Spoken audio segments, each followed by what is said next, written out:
Assalamualaikum warahmatullahi wabarakatuh. Meet again with me Adzkiya on my English debate and critical thinking assignment. In this video, I'm going to talk about COVID is a pandemic for my midterm exam. But I have a time limit for this video, and our topic today is complicated, so I will only convey a few things from what I found and know from internet. Let's go. Okay, since the emergence of COVID, I have heard various conspiracies, one of which is that virus does not come naturally but is a biological weapon used to depopulate humans on Earth. And there's one video that is widely discussed and sufficiently strengthened the conspiracy. In 2017, Bill Gates said in TED Talks that in the next few years, there will be a pandemic caused by a virus. Of course, this video invites many questions because how could he possibly predict the future? Then I watched Ahmad Dhani's video about politics and the conspiracy behind COVID-19. A virologist told him that the virus did come naturally but can be engineered as desired. And as time went on, I found several posts and videos of a doctor who said COVID-19 is nothing. It doesn't mean that this virus doesn't exist.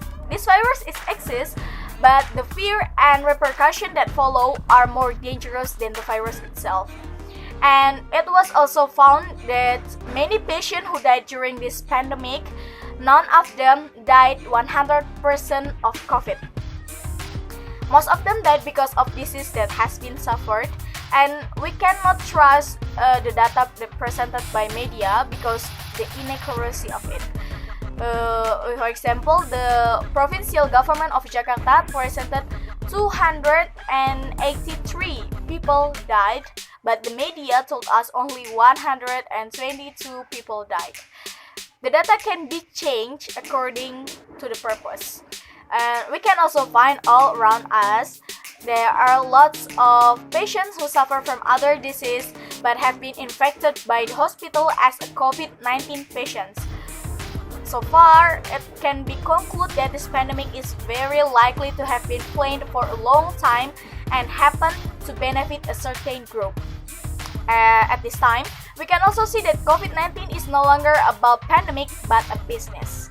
For example, every person who has been vaccinated then wants to travel out of town, then he must do a PCR or antigen test. So the question is, what is the function of the vaccine itself if we still have to do series of tests? And the fact that the original price of the PCR tool is less than 2,000 per unit, but we can pay hundreds of thousands just for one test. Then the fact that the increasing wealth of the world's billionaire due to the pandemic, and the poverty rate has also increased to 150 million people according to BBC.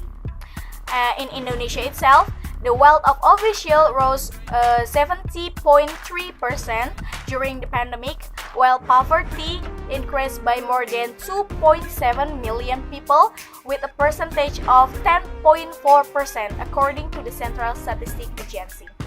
And about the vaccine, a virologist from America, Dr. Peter McCullough, said that there were part of people who paid the government to get their people vaccinated.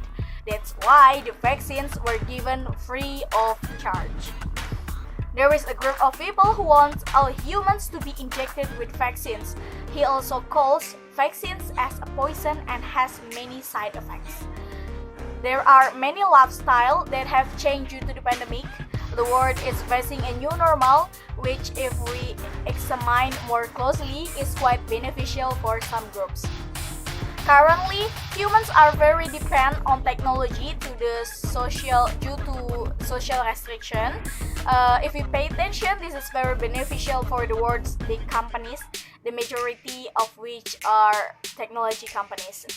Ahmad Dhani in his video also said that this pandemic seems to have been planned for a long time and emerged when humans were already living side by side with various technologies such as social media. The impact that occur do not only cover economic, educational, social, or even physiological aspects. Moral and human behavior and even ways of human thinking have changed due to this pandemic. There are so many things that I cannot mention in this video, but the conclusion is that this virus exists, but the virus does not occur naturally. There is a hidden purpose behind this pandemic to benefit a few groups only. I think this is what I can deliver to you all. I'm sorry for any mistakes. Thank you so much for your patience. Wassalamualaikum warahmatullahi wabarakatuh. See you and stay healthy.